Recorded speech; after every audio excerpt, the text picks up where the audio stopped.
My name is Isabella, and I'm a 28-year-old working mother.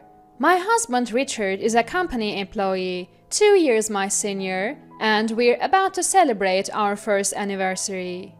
We met at a party I was invited by a colleague. Amidst many assertive people, Richard stood out as calm and kind, and despite being older, he had this adorable quality. The way he talked was different from other men who seemed rather sleazy, which put me off. In contrast, Richard would say things like, "My family is really close," or "That embroidery on your dress is cute. My mom loves stuff like this." His conversations were heartwarming, and he was the easiest person to open up to. At that party, I only exchanged contact details with Richard, and soon after, we started seeing each other and naturally progressed to dating. Before marriage, Richard lived with his parents. I've been living alone since I went to college, away from my parents. Living at home, Richard didn't have to pay rent, so despite being around the same age, his disposable income was much higher than mine. Richard loves to travel with his family and friends. We traveled together sometimes, but I couldn't afford it as much, so it was only on rare occasions. After marrying, we started living together in an apartment. It was Richard's first time living away from his parents. He seemed excited and happy about our new life, so I didn't sense any problems until he said, "This weekend, I'm inviting Mom and Dad over. Actually, from now on, they'll come over every weekend."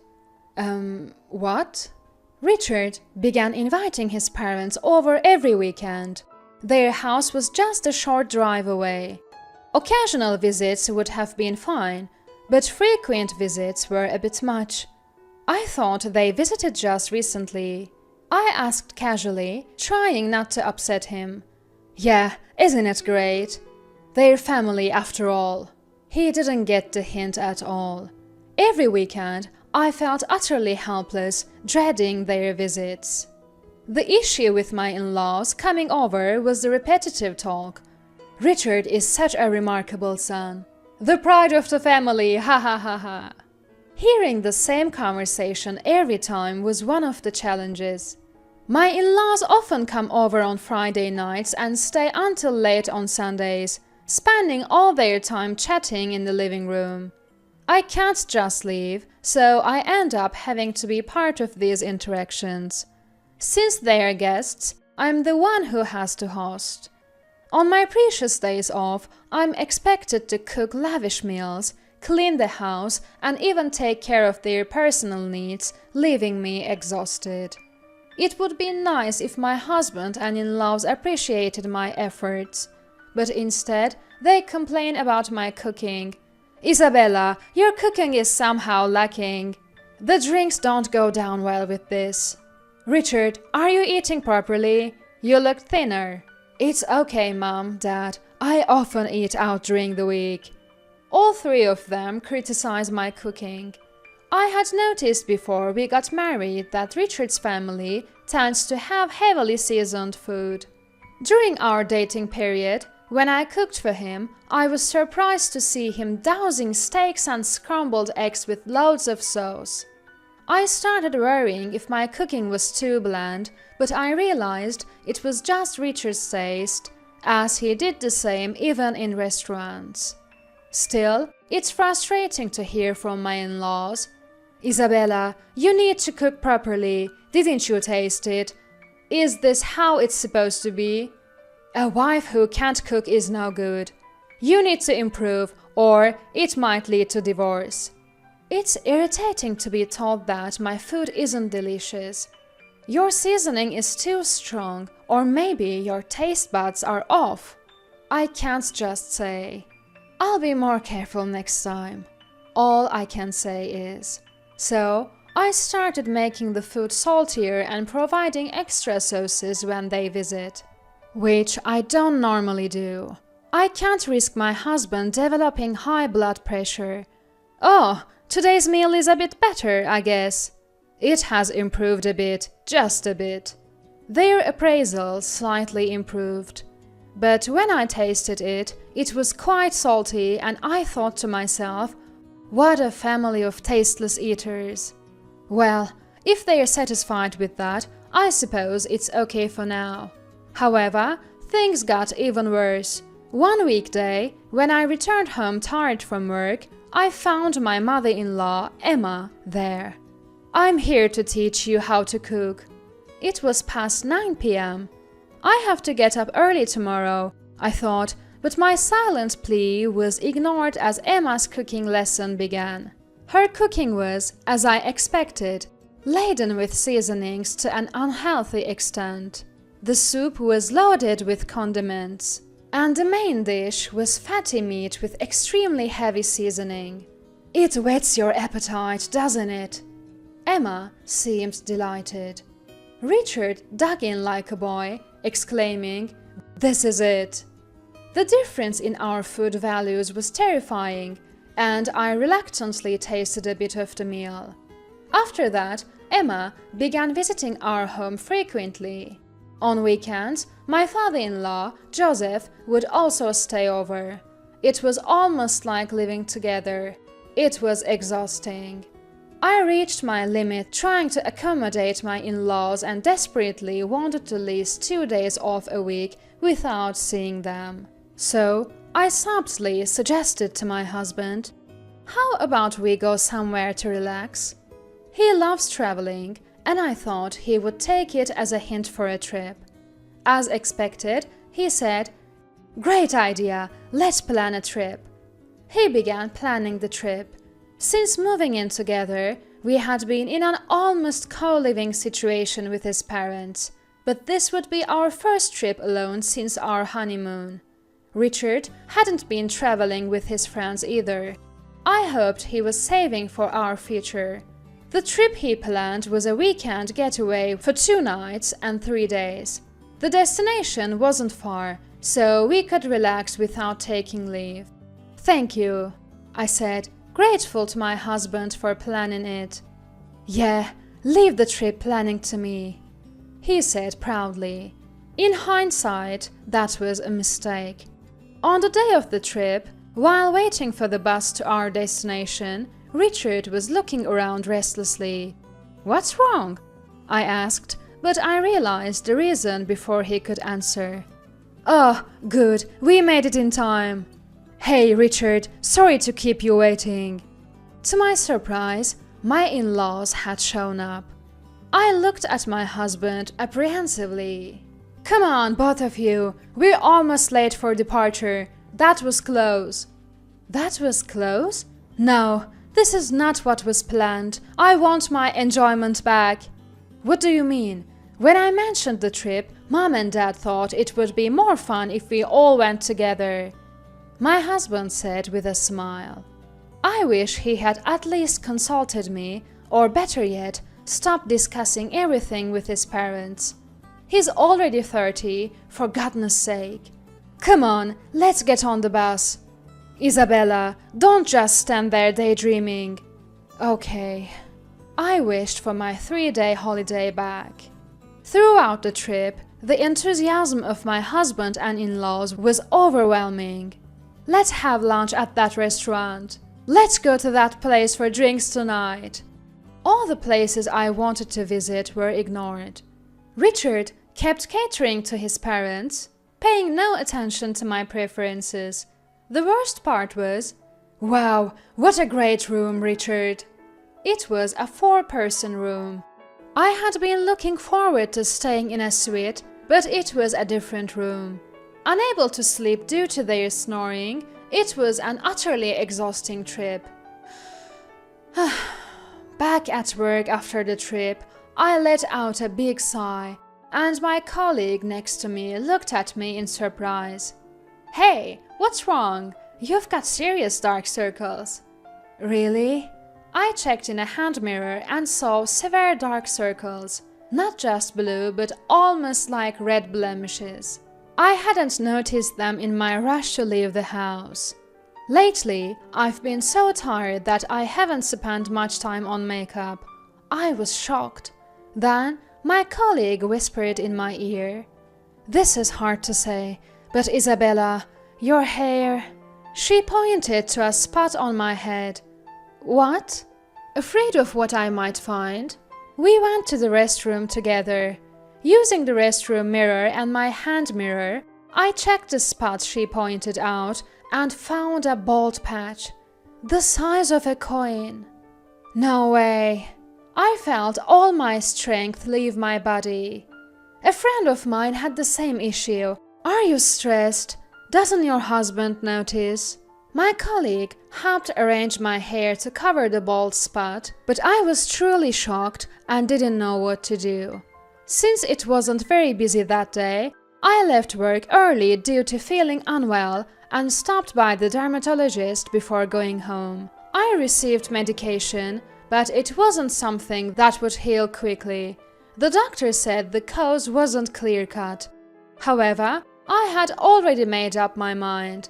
When my husband Richard came home, I brought up the subject. About the next trip we're planning. Richard seemed really excited about the last trip and was already planning the next one. He says, "It's just the two of us, but I'm sure his parents will end up coming again."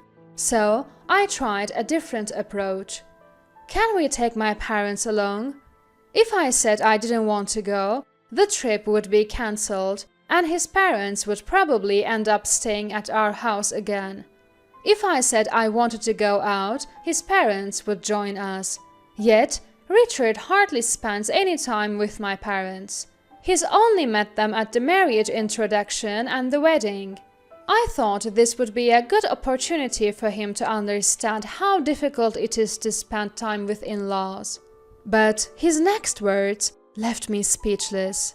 "No, I don't want to. It's tiring and I need to be considerate." What? He makes me put up with his parents all the time and now he says it's tiring?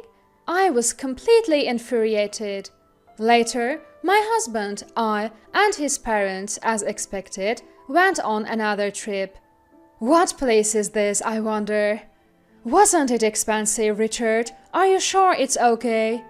His parents seemed excited about the new destination, which was a bit further away than usual.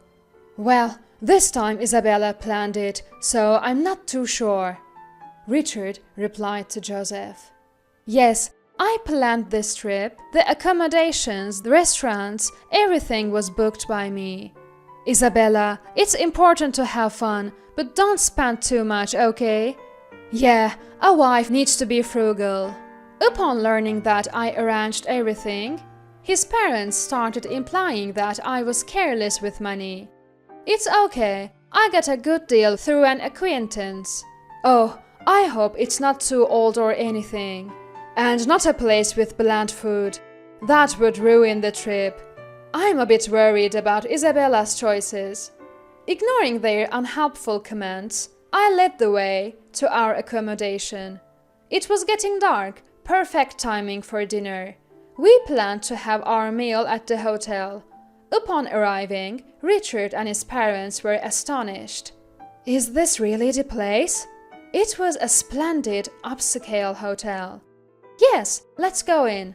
I entered the lobby nonchalantly and completed the check-in. The room had a beautiful view of the sea, which would be even more apparent in the morning. I had arranged for the meals to be brought to our room. They were quite lavish courses.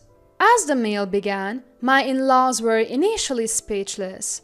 Once the hotel staff who had arranged and explained the dishes left, they started reacting in the complete opposite way. "Places like this look good, but that's about it. It's expensive, but the taste might be mediocre." They began eating, complaining all the while, seemingly unable to graciously accept that I had arranged a stay at such a nice hotel. Then the comments started. "Oh, this is bland. Is there any seasoning? See, it's all just for show. Maybe Isabella's arrangement wasn't such a good idea." All three, my in-laws and Richard, began complaining about the food. I found it delicious, but what could I do with three people whose taste was off? Sitting near the room's entrance, I discreetly summoned the hotel staff without them noticing. I let the staff listen to their gripes and demands for a while. This lack of taste in the food reminds me of Isabella's cooking. Did we come all this way just to eat Isabella's cooking? I was hoping for something delicious on this trip. They effortlessly mixed complaints about the hotel and me, freely voicing their opinions without any prompt from me. This hotel looks old. It must be cheap because it's big. Is this how our son's wife treats us? Choosing a cheap place for us to stay? Don't worry, Dad, Mom. Next time I'll handle the arrangements. They kept eating and complaining. Then, "Excuse me," a voice from outside the door said. Emma, thinking it was the next course being served, cheerfully replied, "Yes, but it wasn't about the food. I understand there have been some dissatisfaction with our hotel." The man who appeared wasn't carrying any dishes. It was a man not holding anything. "Oh," Richard uttered, freezing up. The man continued, "I also heard there were complaints about my daughter."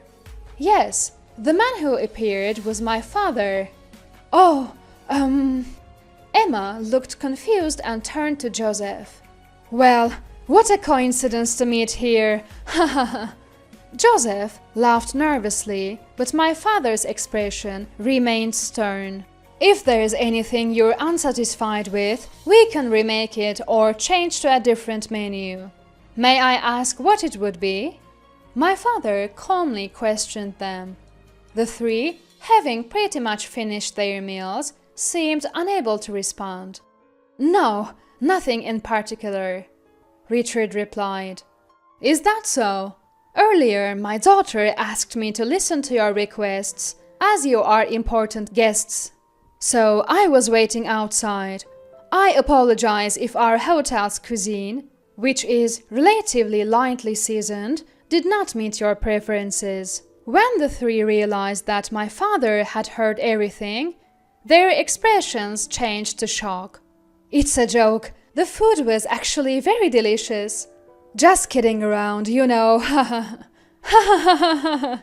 Seeing Richard's forced laughter, my father said, "There's no need to strain yourself."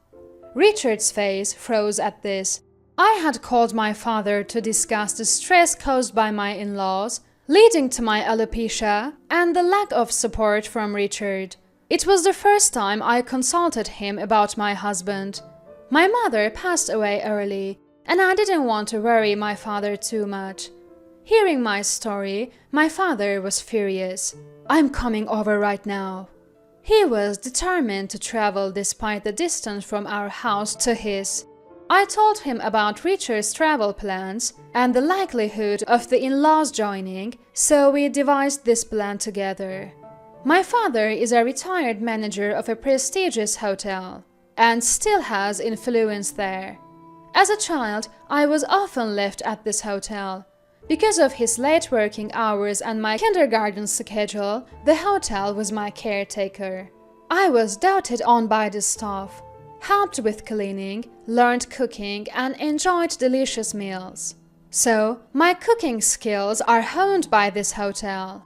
And I'm confident they are not as bad as my husband and in-laws complain. If this hotel doesn't suit you, please leave. If you are a burden to my daughter, I'll cut off ties, my father said sternly to Richard and my in-laws. "How can you say that? Tell a guest to leave?" My in-laws were furious, but another staff member came in and cleared their plates. They were stunned by this. "Please leave," my father urged them, and they reluctantly exited the hotel. "Is this a joke? We'll get our money back, right?" They complained, but the money won't be refunded, as I was the one who paid. Watching my in-laws leave, the hotel employees looked at them with disdain. They must have been really uncomfortable. The in-laws' complaints quickly ceased. For once, the usual 3-on-1 criticism against me was reversed, and I felt a sense of relief. After that incident, my husband, not wanting to face me, went back to his parents' house. I compiled all the mistreatment I had endured and consulted a lawyer. After getting an estimate for alimony, I sent the documents to my husband by mail. Startled, he hurried back home, pleading with a near tearful face, "Divorce and alimony? That's too harsh." But when I asked, "Do you have a solution then?" he stuttered, unable to answer. It was clear he would never prioritize me over his parents. "If you want to fight this thoroughly, I can call my lawyer," I warned. He quickly agreed to the divorce. My ex-husband returned to his parents' house, but it turned out he didn't have much money. I had thought his frequent travels before marriage meant he was well off, maybe saving money by living at home, but he was just a spendthrift. Living at home, he managed even if he spent his whole salary. After marriage, when we started sharing rent, his inability to afford travels became apparent. Now, with the alimony on top, travel seems out of reach for a while. Neither my ex-husband nor his parents are likely to travel anytime soon. The hotel my father chased them from is a very famous one, well known for its cuisine, and often featured in the media, which my ex-in-laws were unaware of. The inn of my ex-daughter-in-law's father is terrible. The food is awful. And so on, they kept saying at family gatherings, apparently embarrassing themselves. "Isn't that the wonderful hotel? Oh, your family, right? Tasteless, aren't they? How's your blood pressure? Better be careful," they were told. I heard this from a close relative. Though I divorced in my 20s, my alopecia has healed, and I'm living happily and healthily. I cook and eat what I like, feeling much better physically. This year taught me that forcing myself to adapt is harmful. While it's natural not to share all values, I've learned to avoid marrying someone imposing and overbearing again.